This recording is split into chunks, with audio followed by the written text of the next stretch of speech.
Hi everybody, thank you so much for tuning in.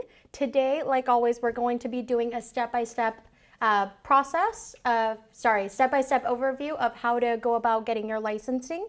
And today I'm going to be joined by... My name is Andrew. I'm one of the instructors here at Contractors Intelligence School. Thank you, Miriam, for having me. You're welcome. And I'm Miriam Curiel. I'm the general manager of the school. So like I said, we're going to be doing an overview. We're essentially going to be recapping the requirements, the application process, which is the most crucial to be accepted, preparation for the exam scheduling, the passing the exam, and even the final steps that you need to accomplish to be able to activate your license. And without further ado, we're going to go ahead and jump right into the requirements. Now, this is going to be the most crucial portion to you guys. If you're doing work that's $500 or more, including labor and materials, you are going to be required to get a contractor's license by the state of California.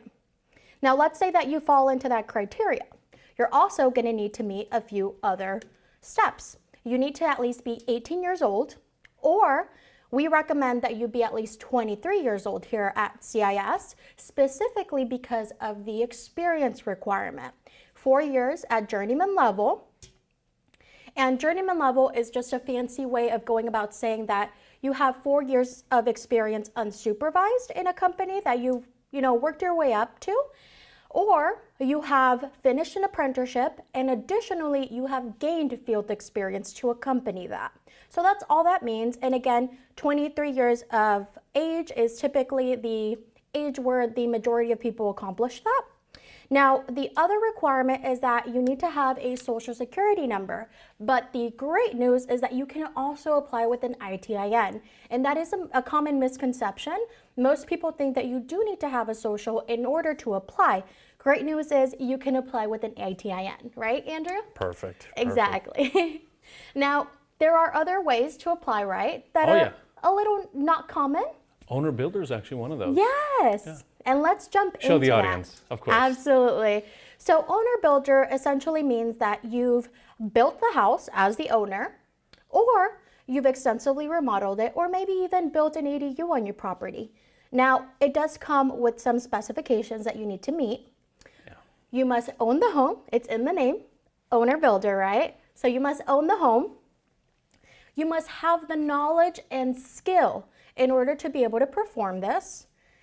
And the last and most important thing is that you need to have permits to accompany this type of application. Because that's documentation to confirm, hey, you've done the work. There you go. Exactly. For the CSLB, the state. And tell the great folks what's happening if you don't have the hands-on and you actually hired a contractor to do this. So if you hired a licensed contractor to perform the work and that contractor pulls permits, and the permits are in their name and so on, you cannot claim experience performed by a licensed contractor. You can only claim experience that you've done with your own two hands. Exactly. That's the key word, hands-on experience.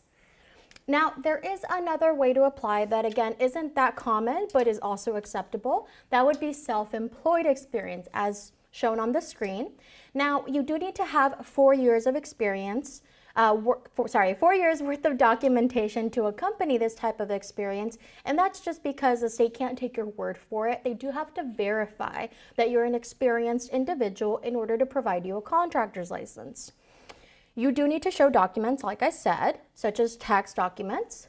You can also show permits, inspections, contracts, any type of work orders, invoices, material receipts like Home Depot, Lowe's, we don't discriminate here, go with whatever you choose. Canceled checks can even be used for this. So again, it's going to be really crucial that you show documentation, not through the application process, but it will be asked of you after the fact, right? Yeah. And then of course, you have to apply for the license, right? Most crucial step. Yeah, one of the most important steps, applying for the license. Let's go, let's show them how that's done. Let's show Absolutely. So the application, this is what your application is essentially going to look like, the first page, because you will be applying for your first license, the application for original contractor's license. This process can be incredibly intimidating to most, and this is typically where people stop with the dream of getting their contractor's license. They look at this documentation and they say, there's no way that I can achieve this. There's no way that I can fully fill this out. 20 pages. Exactly, 20 pages. Great thing is that we have a dedicated department here at CIS, Contractors Intelligence School, and that dedicated department does this all day long. So they have simplified it to 4 steps. But before we get to that, it's crucial to remember that the application is going to take 4 to 6 weeks for the state to process it, the CSLB. Oh, good call. Exactly. So it's really important for you guys to start this very early on in your process. What do you typically recommend to your students, Andrew? Well, when students, when they enroll and become students, I usually have a phrase I use, and I say, nothing moves forward without the application. So that's priority one all the time, no matter what. Yeah, exactly. And like I said, we have your back here. We have a dedicated department that has simplified this so that it's easy as 1, 2, 3, 4, right? 4 simple steps. First step being, fill out the application. You're gonna fill it out to the best of your ability.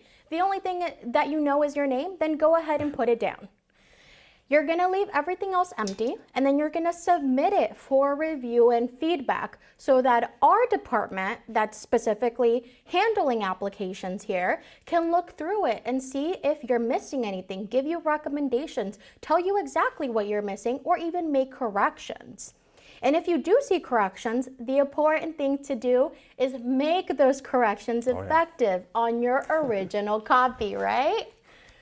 But after everything's done, yes, there's some actionable steps. Exactly. The application department will tell you, look, submit the final documentation, and we'll tell you, send it to us, send it to the school. The school will go ahead and walk it over to the contractors board, hand it to them in person, and the state will timestamp a copy. That way, there's no ifs, ands, or buts that it has or has not been received. Yeah, additionally, it'll be a fail-safe for you. Everybody at the CSLB is human. Sometimes they might lose things. They might lose a portion of your application. And if that happens to you, you know that we have a certified copy for you to submit to the state so that your application can move forward very smoothly. So it's very easy. Again, we simplify it to 4 simple steps. Should be no reason why you can't move forward with this process. Now, with that said, it can be intimidating, and typically people will focus on 2 common pitfalls. They typically fall into these, and this is where they say, this is too difficult, I don't want to move forward. But I want to make sure you guys don't fall into that category, and I want to make sure that we're explaining them and we're making it as simple for you to understand as possible. First one being the business name. And this is a very common question that we get from everybody that wants to move forward with their license. What can be my business name? And I think this is best explained with an example. Wouldn't you say? Oh, I love examples. Come exactly. on, you know. Exactly. So let's say that I want to get my C10 electrical license, but I want to name my business Miriam Landscaping. How do you think the state's going to feel about that? Oh, that's not going to fly. The state is not going to be happy. They receive that application, they take a look, they say, hold on a second, you're going for the C10 electrical. Why are you saying landscaping in the business name? Go for a landscaping license if that's what your experience is. Don't mislead the public, really. Exactly. And again, that would be misleading because if somebody sees my name as Miriam Landscaping, they're going to think I do landscaping, which is not the case. So it's as simple as having your trade match your business name. Now, the other common pitfall is the certification of work experience, and that's that form that you guys see pictured here on the screen. This form is incredibly important because it's literally what the state is utilizing to see that you do have the 4 years of experience that they require you to have. Now, Andrew's going to take you through the majority, and I'll jump in as we go. Yeah, absolutely. So looking at this document here, it's called a certification of work experience. It is used to show your experience, and if you work for one company, then one certification page is required. If you work for multiple companies, so let's say a couple months there, maybe a year or 2 there, and so on, 1 page per business. Looking a little bit further here, part one. Part 1 is you, the qualifying individual. the person who is applying for the license. You fill it out, you tell the state who you are and what is the name of the company where you gained your experience. Now, of course, if your experience was self-employed, there's a little checkbox you mark and so on. So after completing part 1, now part 2. Part 2 is the certifier. That's the language being used here. Certifier is an individual who has direct knowledge of your experience. Typically, this is like the boss of the company, and oftentimes that's what it is. But it doesn't have to be. The certifier, they are filling out part 2 here, and they're pretty much telling the state if you work full-time, if you work part-time, how many total years and months you've been at that or in that trade and so on. And then number 6, there's like many lines. That's where the certifier has to outline or tell the state your trade duties, what you've performed. They don't care about the names of the job site. They don't care about the address and so on. They just care that you've done the work. So going back to our electrical example, right? Yeah. So Miriam, if you're applying for the license and then let's say someone is vouching for your experience, they have to put down Miriam has performed wire pulls, panel upgrades, and everything required in the electrical field. Hopefully not talking about landscaping, right? Because then that's going to mislead them and open more questions. It's going to be a big red flag, yeah. For sure. But then going to like the bottom part here, that we're going to go back to the certifier, who this person can be. I kind of mentioned the boss is oftentimes, so the employer is oftentimes the certifier, but it doesn't have to be. You have options. Matter of fact, I just had a conversation with student. I have this actually many times. Where the student says, hey, Andrew, I have a question on my application. And before I send them over to the application department, I said, hey, look, here's some context. It doesn't have to be your boss, because I know they don't want you to become competition. So look into your alternative. Miriam, tell them who the alternative can be, who's the other certifier. Absolutely. Like Andrew said, there are many options for you to explore before you give up on this process, which is what we don't want you to do. Because again, there are options for you. So like Andrew said, an employer can sign off for this, but you can also have a contractor sign off for this. A contractor that's licensed here in the state of California or in another state if your experience happens to be from another state. You can also have a foreman or supervisor sign off for this. So somebody that was charged directly with supervising your day-to-day work. It can be a journeyman, so somebody that has their journeyman certification. It can even be your fellow employee. So somebody with whatever title in your company that worked alongside you in some type of way. It can even be your union representative. And if you are in a union, you know exactly, or you should know exactly who your representative is that can sign off for this. And the last one is typically reserved for those of you that are self-employed, just because it's an avenue where you typically don't work alongside with other individuals. You're the only one working in most cases. So you can have either an inspector sign off because you're bound to have cross paths with an inspector, or even a professional engineer sign off. So again, there are many, many options for you to explore, right? Yeah, absolutely. And of course, this is submitted with the application itself, and then the state decides. So don't forget, the 4 to 6 weeks processing time for the application. But showing 4 years of experience isn't the only way. Exactly. Because believe it or not, you can actually substitute some of that experience with education. I should be clear, completed education. That's pretty important. So there's a couple ways to do that. And if we look here, it says education and foreign experience. But I want to mention the education part first. So a college degree can substitute up to 3 years of experience. I'll just tell the audience exactly what it is. When you apply for a B general building classification and you have a completed degree in construction management, that is the one that qualifies you for that 3 years. If you have like a business degree, accounting, or a law degree or something like that, that typically gets you 2 years or 24 months, not the 3 years. If it's not a law degree, if it's not a business degree, it's not a construction management, most likely it's less than 24 months. So regardless of what that number is, I know many people have questions about it, you are submitting sealed transcripts to the state and they decide. So it's at their discretion. How many years or months or what have you they grant toward your 4-year experience requirement. And it's not just education here, because foreign education, you can actually bring education from outside of the United States. So if you've completed university or college or what have you outside of the United States, the requirement is foreign degrees must be translated and accredited. So evaluated here in the US. There's an equivalency that exists, so that way when you submit that sealed transcript and sealed document with your application, the state can say, oh wow, your degree comes from so-and-so company, the equivalency is a bachelor's or a master's or associate's, and here's how much we grant toward your experience, which is perfect. So it could be a mixture of on-the-job experience and completed education. And you know what? Hold on, there's another one. There's one more. Tell them. Exactly. So the next one being foreign experience, guys, and this is a really hot topic lately. We have a lot of people that are constantly questioning, can I use my experience from another country to get my license here in the US in the state of California? The answer is yes, as long as you meet 2 very specific conditions. First one being that the business is open. It has to be open up to the point that you submit your application. And additionally, you have to get your certification of work experience, the form that we reviewed before in the previous slide, you have to get that signed off by the owner of the company, right? So if it's not open or you can't get the owner to sign off, this is not going to work for you.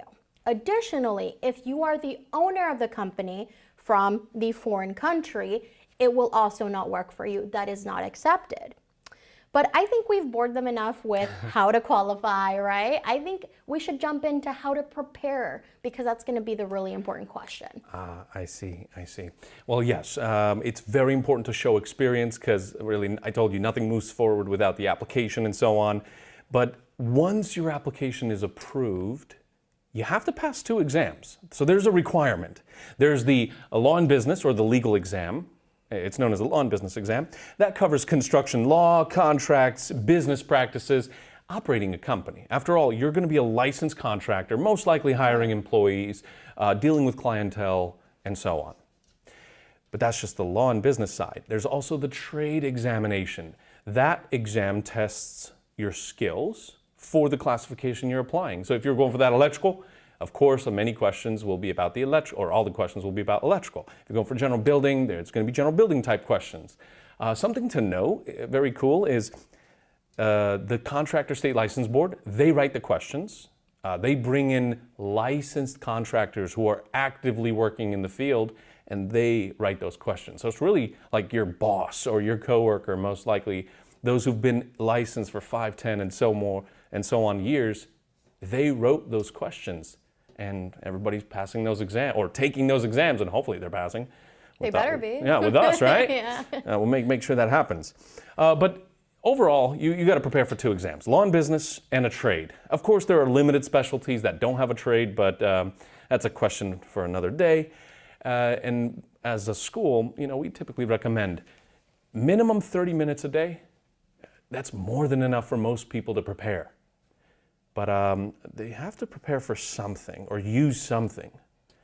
I think it's only fair if I let Miriam tell the audience, you guys, what courses we offer. So how can you prepare yourself? Definitely. So let's jump in and overview the actual courses that we offer here at Contractors Intelligence School.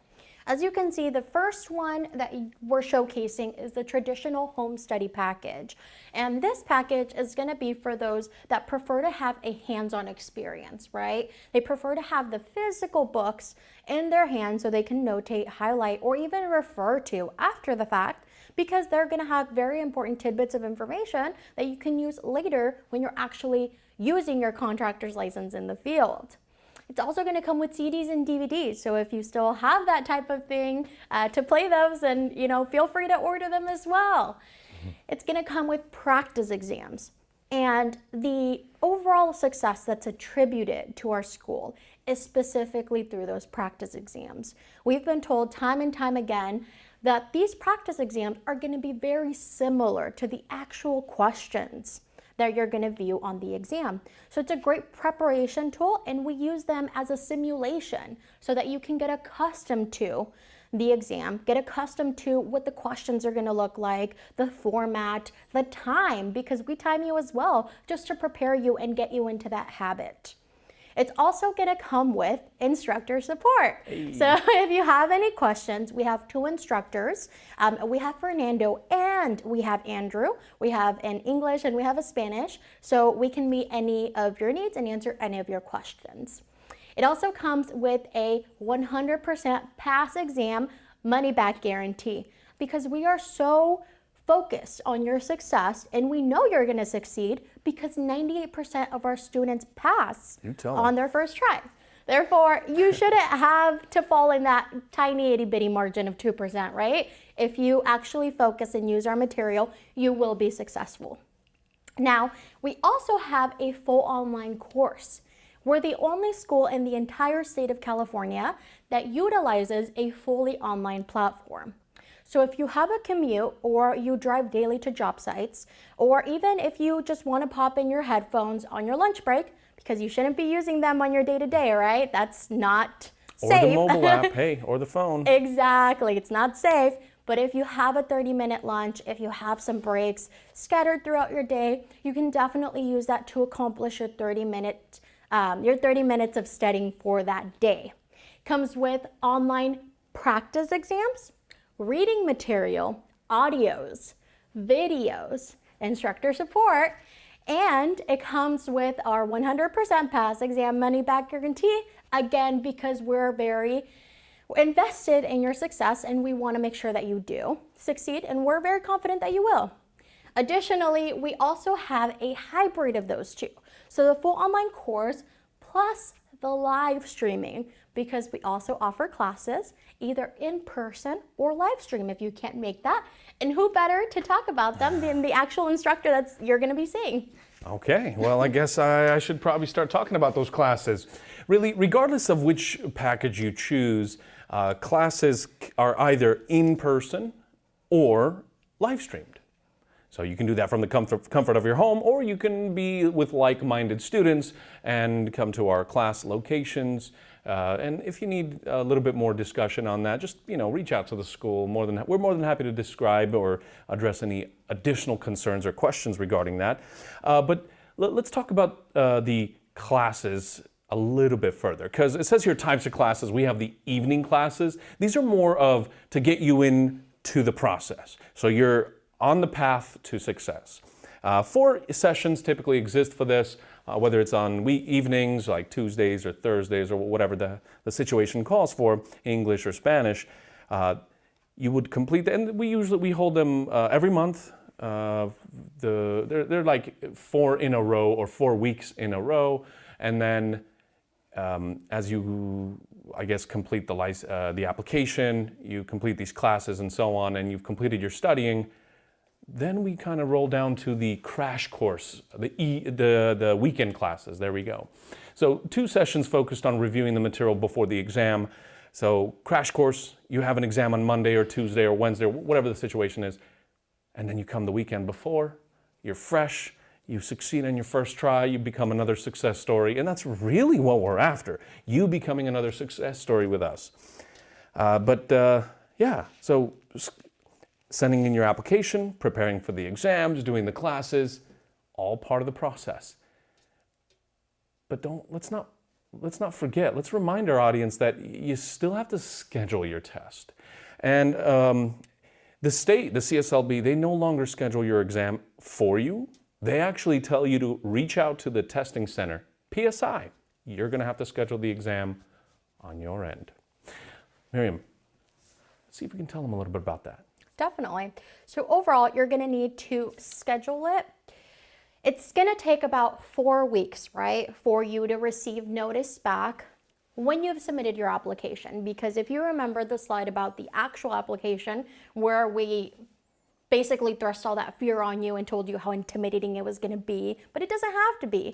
We told you that it's going to take about 4 to 6 weeks for your application to be approved.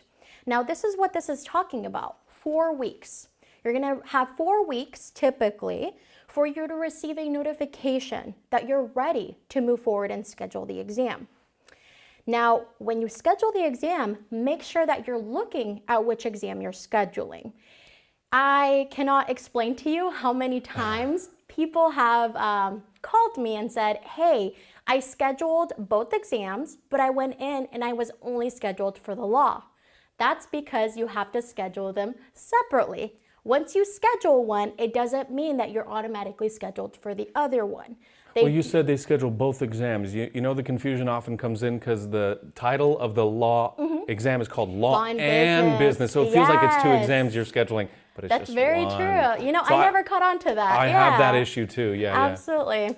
That's true, yeah. So the law and business is one, and then the trade is going to be your second one. So again, just remember that you're making sure that you've scheduled both law and the trade. Now, you can schedule them separately, so that doesn't mean that you have to schedule them the same day. If you only want to focus on one, pass it, and then focus on the other one, that's totally up to you, and it's totally up to the availability with PSI. What day, what time, you can schedule them, right? So we're going to look at that calendar when we log in. Now, if you need a translator, if you need to make any type of accommodations, please make sure that you do that beforehand. You can't just show up to the exam and say, hey, I need a translator, can you go get me one? No. That's not gonna work out. You need to make those accommodations before with the CSLB. Let them know what type of accommodation you need, whether it's some type of arrangement because you need extra time for the exam, or if it's because you need a translator. They'll be able to assist you with either of those processes. So if you've already scheduled your exams, now let's talk about passing the exams. Let's go. At the test center, just arrive there a little bit early and bring a valid photo identification. It's a government-issued ID. Driver's license would typically work, a passport or what have you. Remember, it has to be photo identification. And all the exam materials are provided by the testing center, the PSI testing center. So you don't have to bring anything with you, just your photo ID. Make sure that you understand that the law exam is the law exam, the trade exam is the trade exam, but the law exam is about approximately 120 questions. Now I say approximately, it could be 100 to 120, so between that range, depending on the version and so on. So it's about 120 questions. You get 210 minutes, which is 3.5 hours, multiple choice, A, B, C, D, the whole test. Awesome, more than enough time. Most people, they finish sooner than 3.5 hours, which is great.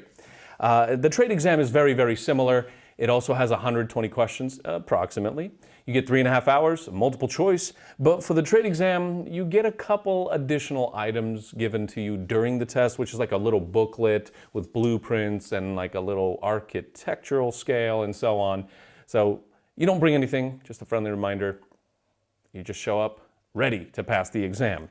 Now, the great news, the results are given immediately. As you walk out of the test center, you are handed a printout of your exam results. So if you pass, here in California, the exam says pass, and that's it, nothing more. Unfortunately, for the 2% that don't pass, they get a notice of failure, and it gives you the subjects, not every question, but what subjects. So for a perfect example, business or organization and licensing. There were 15 questions there. You had 10 correct and 5 incorrect. So they give you a little breakdown. That way you know what to focus on. And then, call me and be like, hey, no, I'm kidding. But once you pass the exam, you're still not a licensed contractor. Bummer. What? I know. That's crazy. Oh man, there are still final steps that need to be completed. Miriam, please take it away. Tell them what those final steps are. Absolutely. Like Andrew broke the bad news, you're still not licensed. You still have to go through several different steps in order to get that licensing number, like the one pictured on the screen. So you have to pay an initial licensing fee. And the great news about this is once you pay it, it's going to cover your first 2 years in business with this license. You're also going to need to complete a live scan. So you're going to need to do some fingerprinting. The state just wants to make sure that you're not a career criminal. You're not going to be defrauding people because you are going to have access to their private property, right? We need to make sure that you're an actually honest person. You actually need to get a contractor's licensing bond, which is a type of insurance.